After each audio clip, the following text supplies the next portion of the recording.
Tech Sounds presenta Territorio Negocios.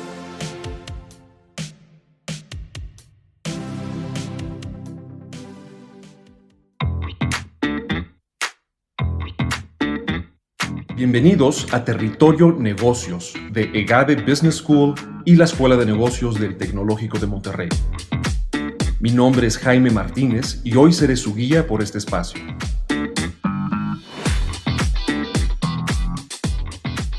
Bienvenidos a Territorio Negocios, hits de emprendimiento en América Latina.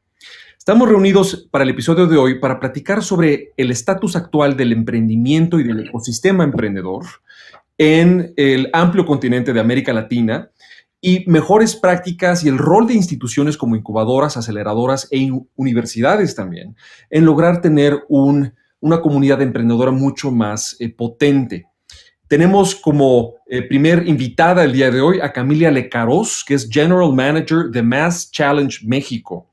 Camila es la Managing Director de Mass Challenge, en donde lidera un esfuerzo por crear un ecosistema de emprendimiento más impactante y fructífero en México y América Latina.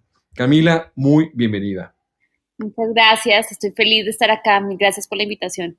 Al contrario, nos acompaña también por parte de la Facultad del Tecnológico de Monterrey, Cristian Granados, quien es profesor nuestro en emprendimiento e innovación. Quisiera que comenzáramos con esa visión regional que tienen ustedes dos sobre cuáles pudieran ser los casos más sobresalientes, exitosos o para ustedes llamativos del reciente emprendimiento en América Latina. Si gustas, comenzamos contigo, Camila, y nos pasamos después contigo, Cristian. Creo que sin lugar a dudas uno de los emprendimientos más exitosos al momento es Rappi, que seguramente muchos lo conocen, pero es una de las empresas que más ha crecido y que cada vez tiene más crecimiento a nivel de América Latina. Y lo interesante es que es una startup que empezó con un problema muy particular, que era cómo logramos hacer delivery de los mercados a las personas, ¿no? Y pronto empezó a tener más y más tracción y después empezaron añadiendo nuevos features y pues en este momento es un super app. Precisamente hace 2 semanas lanzaron la tarjeta de crédito de Rappi acá en México y vemos como cada vez empieza a tener un crecimiento mucho mayor. Oye, Camila, incluso la última vez que me asomé a la aplicación ya tienen viajes, ya es también una agencia de viajes, ¿no?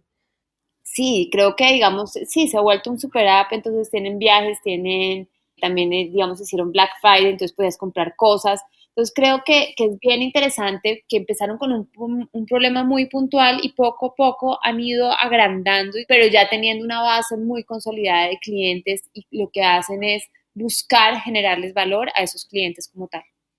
Y es un caso muy, muy llamativo y también es interesante desde la óptica de una escuela de negocios y Cristian no me dejará mentir, cómo pues uno se pudiera preguntar pues cuáles son las ventajas o incluso las economías de escala de productos o servicios ahora al menos, tan diferentes, ¿no? Pero creo que eso es quizás tela para otra conversación. En tu caso, Cristian, ¿cuáles emprendimientos también en América Latina te parecen emblemáticos de la época actual? Claro, Jaime, pues fíjate que a mí los casos clásicos a lo mejor creo que sería bueno decir Duolingo de Guatemala y más por pues, un país tan pequeño como Guatemala, un país centroamericano y pues fundado por una persona que también, gracias a él tenemos el famoso CAPTCHA, que es para evitar que haya muchos intrusos intentando hacer cosas en tus webs o crear miles de mails de forma ilegal, ¿no? Pero Duolingo es una empresa, seguro la conocen, es una aplicación móvil para aprender idiomas, es una empresa que está teniendo ingresos por $90 millones, ha recibido igual 200 millones en capital de riesgo, muy, muy interesante y pues basada también en entender un problema que viven los países latinoamericanos en general, que es necesitamos aprender inglés, pero no tienes, o a veces las personas no tienen los recursos o la facilidad para aprender otro idioma. Entonces creo que Duolingo es un caso clásico muy interesante. Y a mí en México me encantan los casos de Kavak y de Ben & Frank. Y creo que estos dos casos, Kavak, que todos sabemos que acaba de recibir una valoración, es el primer unicornio mexicano. Hace tiempo tuve a Lorean, una de las fundadoras, cofundadoras, Y es muy interesante el caso, no solamente por ser el primer unicornio mexicano, sino también por ver un problema que era tan latente en la sociedad mexicana, latinoamericana, que es pues a todos los problemas que nos enfrentamos cuando intentamos vender o comprar nuestro coche ya usado. Nadie había visto eso, ¿no? ¿Cómo es posible que nadie hubiera visto un mercado tan gigante? El 80% de la venta y compra de autos en México es de segunda mano, por ejemplo. Es gigante y está lleno de pains o de problemas. Entonces, pues ellos lo identificaron. Es una empresa que acaba de levantar, si no mal recuerdo, $225 millones, vale 1,150, algo así. Entonces, súper interesante. Y Ben & Frank, pues otra empresa también que vio este problema de las tiendas oftalmológicas, o como se llamen. Pues cuando vamos a una sufrimos de muchas cosas y ellos le han dado la vuelta. Y en estos dos casos también una cosa muy interesante es que estos chicos no tenían experiencia en estos sectores. Entonces, ver los problemas desde la perspectiva de los usuarios, pues les dio sin duda para una startup absolutamente diferente a lo que existía en el mercado. Entonces, me quedaría con Duolingo, Kavak y Ben & Frank. Pues creo que estamos hablando de ejemplos muy diversos y con perfiles distintos, ¿no? Creo que también ambos, como especialistas en temas de emprendimiento, incubación, aceleración, pues tienen, por supuesto, visibilidad de casos de éxito, pero también casos que no necesariamente se han vuelto unicornios o sus grados de éxito han sido pues, relativos o de plano no han logrado consolidarse en absoluto. Y creo que desde ahí se pueden derivar lecciones muy interesantes para la audiencia. Entonces, Camila, por parte de tu experiencia en Mass Challenge, ¿no? Como la aceleradora de talla mundial más amigable, ¿no? Como se le llama para las startups, ¿cuál ha sido tu experiencia y qué lecciones has derivado de ver startups intentando, ¿no? Abrirse paso y algunas lográndolo muy bien y otras no tanto? Pues mira, yo creo que es bien interesante esa pregunta y creo que hay tres cosas que son clave que hace que se diferencie una startup exitosa a una startup no exitosa. Y las dos primeras es más sobre cómo te estás enfocando en lo que haces. Y la tercera va más hacia el tema del emprendedor. Lo primero, digamos, creo que es muy importante que los emprendimientos y entiendan muy bien el problema que están resolviendo. Y lo que veo muchas veces es que los emprendedores tratan de resolver todo, pero entre más te enfoques en un problema puntual, que conozcas muy bien las necesidades de tu consumidor, eso hace que cuando llegues con tu solución logres, digamos, tener mucho más enfoque. Y haz algo muy bien, una cosa muy bien hecha, y es lo que va a hacer diferencia y lo que logra que puedas tener tracción. Ya si ya tienes una base muy consolidada de clientes y una atracción importante, pues ya puedes empezar a hacer otras cosas. Pero creo que eso es como lo primero que para mí es como una lección aprendida súper importante. Y cuando llega un emprendedor y me empieza a decir, no, y es que estoy haciendo esto y también esto, digo, no, pues esto es lección para el fracaso. Y quizás es una tendencia natural de temor ante el fracaso y el riesgo. Entonces uno tiende a querer diversificarse cuando pues, todo lo contrario, necesitarías mantener el foco, ¿no? Ajá, y un foco y entender ese problema muy bien y entender, digamos, dónde está esa necesidad del consumidor o de tu usuario para que una vez ya lo resuelvas de una manera increíble y puedas enfocar todos tus recursos y sobre todo toda tu energía como fundador a esto. Lo segundo, que también es bien importante, es tener en cuenta que en nuestros países, digamos, el mundo del venture capital y de la inversión todavía es muy, pues va creciendo y cada vez es más grande, pero todavía no estamos a unos niveles de Silicon Valley.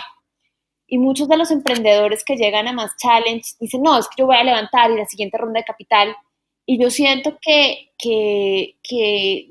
más allá de enfocarse en el levantamiento de dinero, lo más importante es enfocarse en lograr que esa base de clientes, esa base de usuarios o lo que tú estés haciendo, logre de alguna manera, tú lo puedas monetizar y lo puedas monetizar de una manera muy rápida. Y eso va a ser una diferencia grandísima, porque te da un poder de negociación cuando realmente vayas a buscar inversión, te da mucho poder de negociación con los VCs y tampoco dependes de este esquema que, digamos, el mundo del VC en América Latina todavía no funciona y todavía no hemos visto el primer caso, digamos.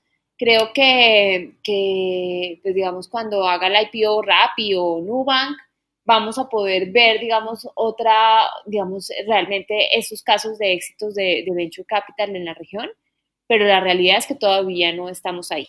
Sí, sí, buscar ese fondeo orgánico, ¿no? En inglés hay una expresión que no se traduce en una sola palabra al español, que es bootstrapping, ¿no? Que es levantarse por las correas de la bota de uno mismo, ¿no? Que es difícil, pero es lo que más solidez le podría dar al proyecto para entonces ser atractivo para las posibles fuentes externas de fondeo, ¿no?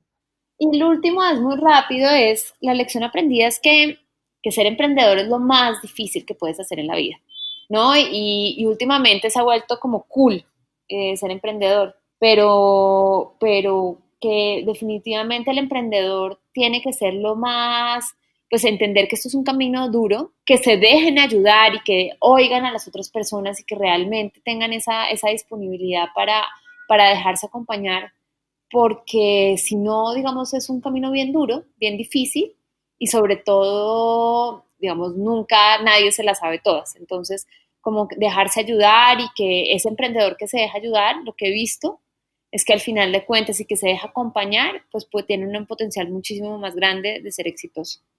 Sin duda, lecciones que deben de tomarse muy, muy en serio aquellos en la audiencia que estén emprendiendo o estén pensando hacerlo.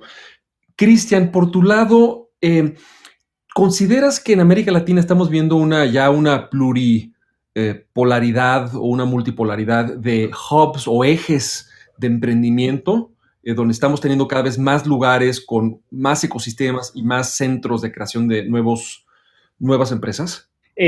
Sí, Jaime, definitivamente, pero creo que Brasil sigue siendo pues, el hub de emprendimiento tecnológico en América Latina.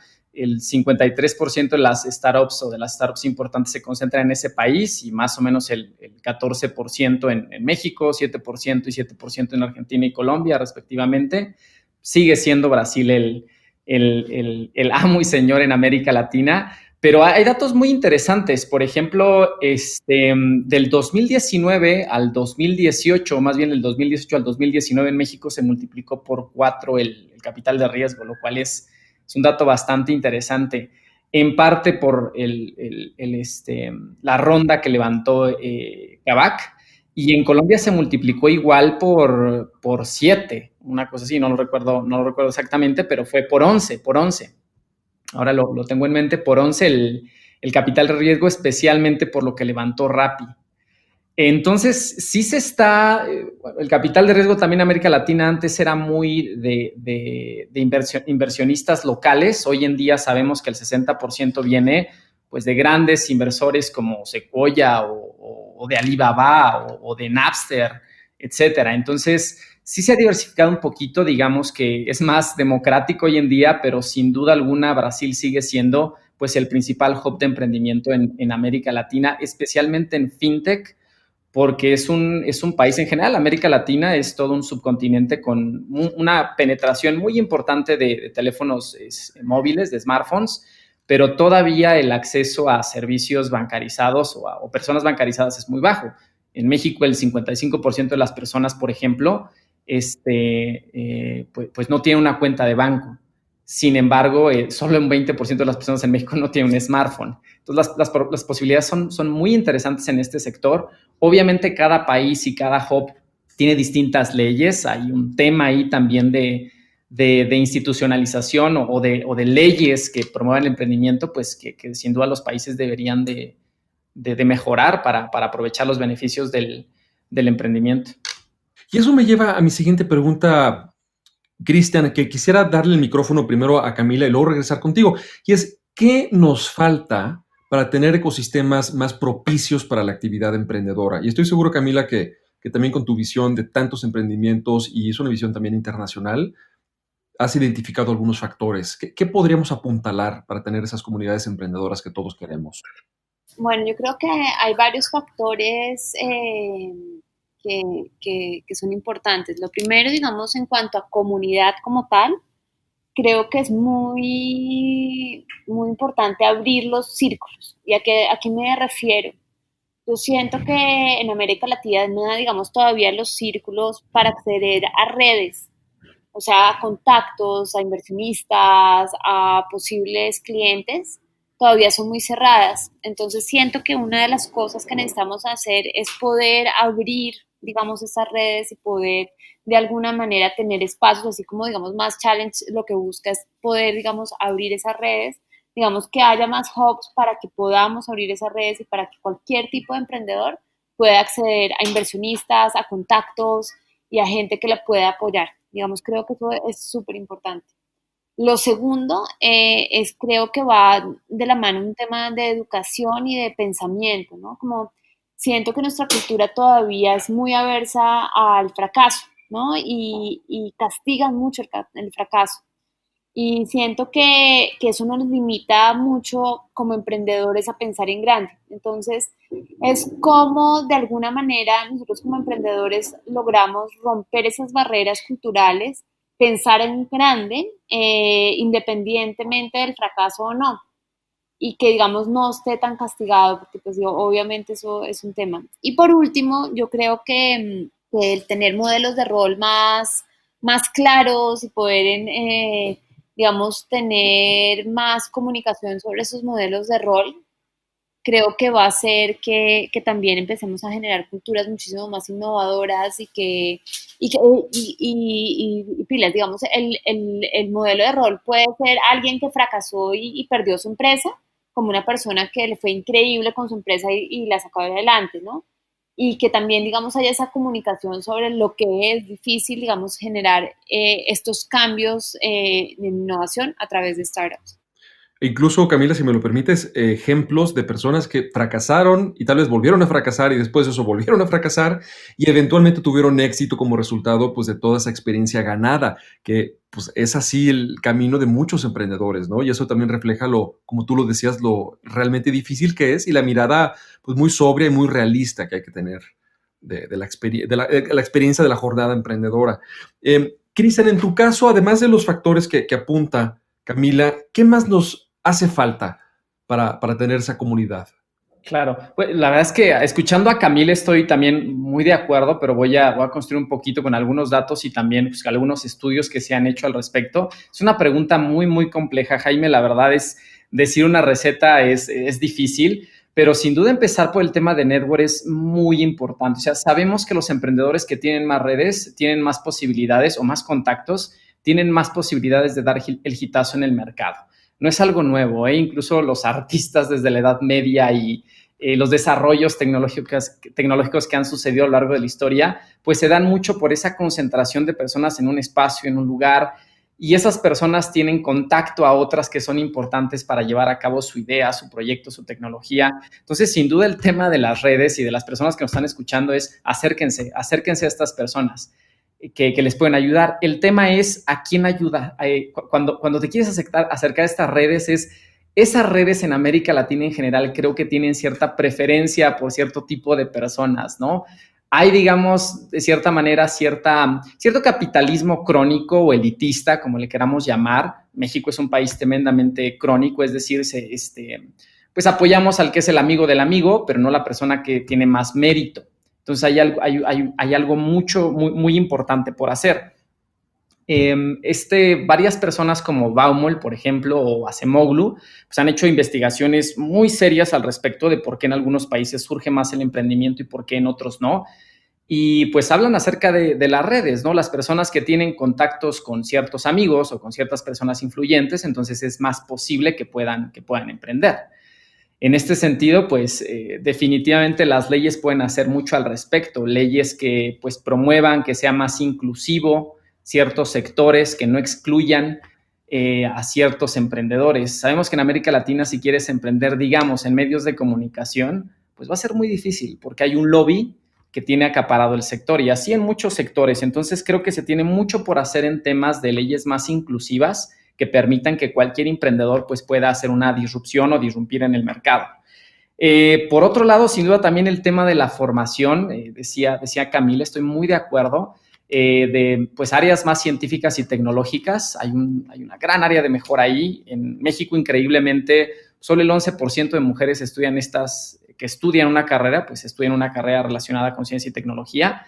Y esto también las posiciona de manera muy desventajosa con respecto a los hombres. Solo el 4% del capital de riesgo en México ha sido levantado por mujeres o por proyectos liderados por mujeres. Y esto porque los inversionistas tienen más preferencia, obviamente, por áreas hoy en día, pues, digitales o biotecnología, por ejemplo. El tema de las role models, sin duda, también lo decía Cami, estoy hablando también desde la ciencia, desde lo que se ha investigado, y en México, por ejemplo, nos preguntaban Euromonitor si teníamos cuáles eran nuestros role models, y dentro de los 13 primeros no mencionábamos a un emprendedor. El 14 era un emprendedor, que era el fundador de Tesla. Con respecto a otros países, por ejemplo, Alemania, uno de los 3 primeros role models era un emprendedor, y esto sabemos que tiene un efecto muy importante sobre la decisión en tu vida de emprender o no.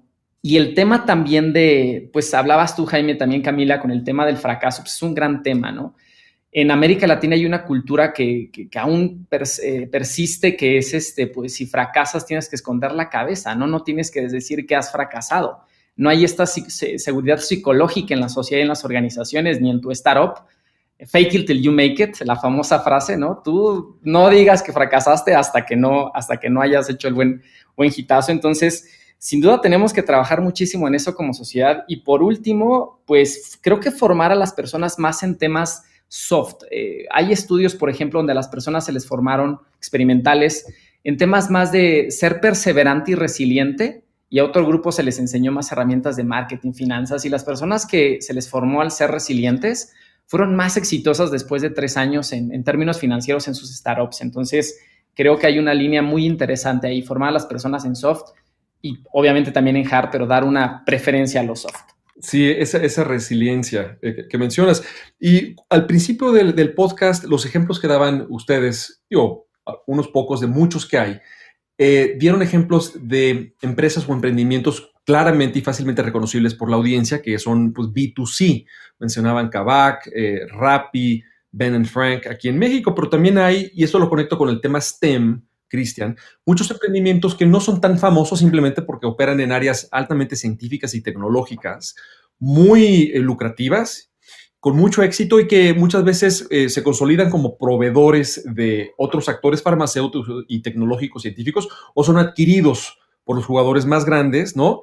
Para una forma de obtener pues esos desarrollos y esa investigación. Pero para eso sí necesitamos pues a más mujeres y hombres incursionando en el mundo STEM, ¿no? Como tú ya bien apuntabas, Cristian. Ahora, ambos al hablar de tener a más, ampliar el círculo de actores en este ecosistema y de que estén más cerca los actores a través de estas redes virtuales, pues me lleva a mi siguiente pregunta, que es el rol de las aceleradoras, donde creo que la opinión de Camila va a ser muy interesante por un lado, y de la academia, ¿no? Que ya un poco ya lo adelantabas, Cristian, en impulsar el emprendimiento. Entonces, en cuanto a Mass Challenge y las aceleradoras en general, por si hay gente allá afuera también que trabaje o sea líder de alguna, ¿cuál es su rol y qué se podría mejorar en su rol para potenciar el emprendimiento? Camila. Bueno, primero te cuento un poco de Mass Challenge y ya entro a la pregunta. Mass Challenge es una de las aceleradoras más importantes del mundo. Empezamos en Boston en el 2009 y nos dedicamos a potencializar y crear digamos, un ecosistema para que pueda hacer que tanto los emprendedores como todos los actores del ecosistema de emprendimiento crezcan. Y creo que el rol de las aceleradores es muy importante porque es apoyar en esa etapa temprana donde todavía, digamos, los emprendedores no tienen acceso a redes o no tienen tanto apoyo o no han recibido inversión, digamos, inteligente. Y nosotros lo que hacemos es apoyarlos a su crecimiento. Y digamos, en el caso de Mass Challenge es un programa de 4 meses en donde les damos todas las herramientas para que ellos puedan crecer y ser exitosos.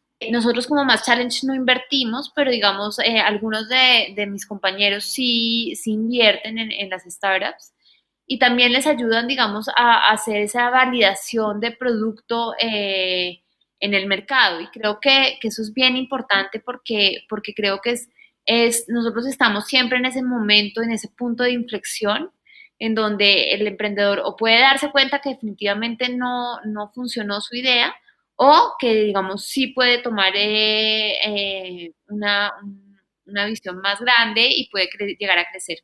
Entonces creo que eso es bien importante. Y como aceleradoras, creo que lo que nos enfocamos es en conexiones, ¿no? Y cómo conectar y aumentar esos recursos para apoyar a los emprendedores.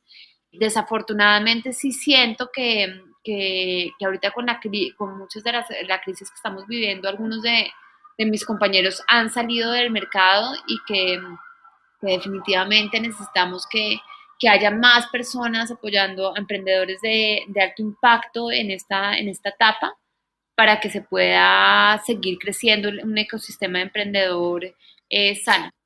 De acuerdo.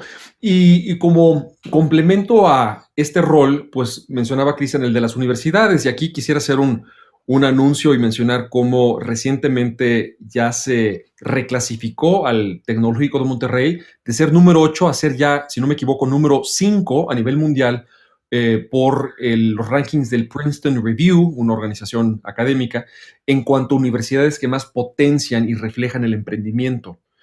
Entonces, al tenor de ese pequeño anuncio, ¿qué tanto puede ser la academia, Cristian? Porque yo estoy seguro que tú has escuchado allá afuera, al menos, a mucha gente diciendo, no, el que es emprendedor o el que es emprendedora, así nace, ¿no? Y no hay mucho que se le pueda enseñar. Es un poco análogo al argumento del que es líder, pues es líder y ya, ¿no? Entonces, como universidad, ¿qué podemos hacer? Muchísimo, Jaime, muchísimo, ¿no? La clásica del emprendedor nace o se hace.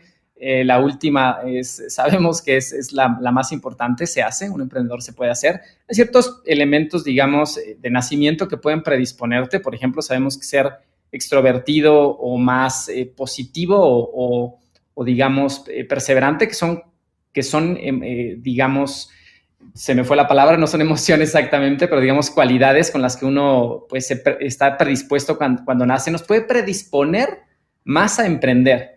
Pero de ninguna manera existe el gen emprendedor, de ninguna manera. Entonces, en ese sentido, el training, la educación formal o informal tiene un papel súper importante, no solo la universidad, sino también desde niveles más básicos. Creo que los gobiernos o las instituciones de educación pueden hacer muchísimo. Y también la universidad ha evolucionado muchísimo y por aquí viene mi respuesta. No solamente hoy en día se está enseñando, sino también están evolucionando las universidades, y un gran caso es el TEC de Monterrey, hacia hacer ecosistemas de innovación y de emprendimiento, es decir, ayudarle a un estudiante, a un emprendedor, desde que se entrena hasta que lanza su proyecto, dándole o proviéndole capital, contactos, servicios especializados, etcétera. En México, tal vez el único ecosistema de emprendimiento que tenemos en una universidad es el TEC de Monterrey. Entonces, bueno, conocemos que el TEC de Monterrey ha hecho cosas extraordinarias en términos de emprendimiento, tal como lo reflejan muchos estudios y muchos rankings. Entonces, creo que en primer lugar, las universidades pueden hacer mucho, no solo entrenando, sino también creando ecosistemas que ayuden a los estudiantes y emprendedores a terminar con un producto o servicio novedoso en el mercado. Y por otro lado, pues formar a la gente no solamente en cómo emprender, sino también esta mentalidad emprendedora de resiliencia, de perseverancia. Entonces, pues creo que se puede hacer en esas dos áreas, Jaime, crear ecosistemas, toda universidad puede hacerlo, y por otro lado, entrenar a las personas para que sean emprendedores, que sabemos que se puede hacer. Es un músculo que crece y que se puede fortalecer. Pues muchas gracias a ambos. Ha sido un recorrido de muchos temas y aristas del fenómeno emprendedor regionalmente. Entre las anotaciones que yo me llevo es lo importante desde la experiencia de Camila en Mass Challenge, que los y las emprendedoras no pierdan el foco y no se diversifiquen demasiado queriendo atender demasiados nuevos productos o un portafolio demasiado amplio, y mantener el ojo muy bien puesto en el cliente para desde ahí tener un crecimiento, un autofondeo orgánico que les dé más credibilidad para posteriormente poder ya hacer una aplicación mucho más exitosa ante fondos de capital de riesgo, angel investors, ¿no? Y otras fuentes de capital. También, sin duda, no sobreestimar lo duro que es la experiencia y la jornada emprendedora, para que uno se deje ayudar y uno sí se acerque a esos actores.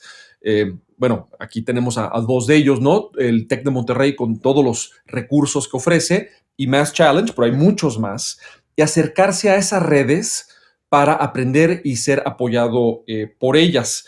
Y está la anotación creo que muy optimista y muy positiva de cómo el capital de riesgo invertido en emprendimientos en México ha crecido 4 veces en el 2018-2019, nos decías, Cristian, y en ese mismo lapso de tiempo ha crecido un sorprendente 11% en Colombia. Digo, mucho de ello acaparado por ciertos emprendimientos, muy merecidamente, pero algunos muy en particular, pero en general estamos viendo una tendencia al alza en el capital de riesgo, lo cual es una señal increíble. Hablábamos también de factores para tener más hubs de emprendimiento internacionales o en la región latinoamericana, y es de nuevo pues tener círculos con más actores, ¿no? Incubadoras, aceleradoras, instituciones de enseñanza, ¿no? Como lo somos nosotros, y lograr cultivar perdón por la expresión, una flora y fauna emprendedora pues mucho más robusta. Hablamos de un cambio cultural, que en Latinoamérica vamos un poquito atrasados en él, de perder el temor al fracaso y tener role models de gente, mujeres y hombres exitosos, pero también los que han fracasado y se han levantado del fracaso, han aprendido de él y han conseguido eventualmente el éxito. Y que la gente realmente y los jóvenes aspiren y los tengan muy presentes como estos ejemplos a seguir. Y por último, bueno, pues terminando con la importante labor, necesitamos sin duda mejores y más incubadoras como lo es Mass Challenge. Entonces también es una invitación a que aquellos actores en la audiencia que quieran aportar su visión, sus recursos, sus contactos para abrazar y acompañar a estos nuevos emprendimientos, sin duda lo hagan. Necesitamos a muchos más de ellos. Pues con esto terminamos este episodio de Territorio Negocios, hits de emprendimiento en América Latina. Tuvimos a Camila Lecaros, General Manager de Mass Challenge México, y a Cristian Granados, profesor de emprendimiento e innovación del Tecnológico de Monterrey. Muchas gracias y hasta la próxima. Si quieres conocer más sobre los sucesos de la actualidad política, te invitamos a escuchar Con su permiso, el podcast en el que nuestros expertos hablan sobre los temas más actuales de la agenda pública en México y en el mundo. Escúchalo en Spotify, Apple Podcast y Google Podcast. Gracias por escuchar un episodio de Territorio Negocios, el podcast de EGADE Business School, la Escuela de Negocios del Tecnológico de Monterrey y Tech Sounds. Productor ejecutivo de Tech Sounds, Miguel Mejía. Asistente de producción, Marcelo Segura. Productores de Territorio Negocios, Luis Vargas, Triana del Castillo, Francisco Coria, Carla Díaz, Desiree Ukovitz y Santiago Velázquez. Postproducción, Max Pérez. Los invitamos a escuchar el siguiente episodio de Territorio Negocios y el resto de programas de Tech Sounds en Spotify, Apple Podcast, Google Podcast y en tech.mx/tech-sounds.